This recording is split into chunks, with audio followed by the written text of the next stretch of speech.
السلام عليكم ورحمة الله وبركاته. على المودة والخير نلتقي وإياكم، وسؤال فقهي.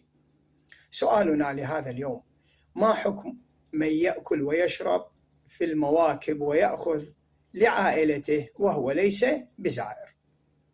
الجواب: صحيح، خيرات الله هواي، وسفرة الإمام الحسين عليه السلام ممدودة، لكن هذا الأمر لا يبيح لنا أن نتصرف بحرية في ملك الغير، فيجب على من يريد الأكل والشرب في هذه المواكب أن يكون لديه علم بنية المالك للإباحة من عدمها.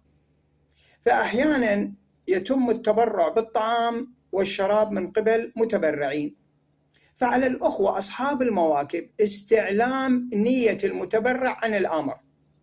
وأحيانا يكون الطعام والشراب المبذول من قبل صاحب الموكب نفسه أو من خدام الموكب. ففي جميع هذه الحالات، إذا كان الطعام والشراب مخصص للزوار فقط، فيحق فقط للزوار الأكل منه والشرب، ولا يجوز لغير الزائر أن يأكل منه ويشرب إلا بإذن باذل الطعام أو وكيله اللي هو صاحب الموكب. أما إذا كان الطعام والشراب مباحا للجميع، فيجوز للجميع زوار وغير زوار الأكل والشرب منه بلا إشكال. هذا فيما يخص الأكل والشرب.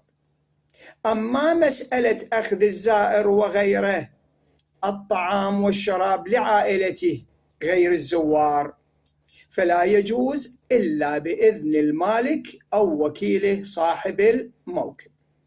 أما إذا كان الأخذ مباحا للجميع، فيجوز للزائر وغير الزائر الأخذ منه بلا إشكال مع المراعاة. والحمد لله رب العالمين، وصل يا رب على محمد وآله الطيبين الطاهرين.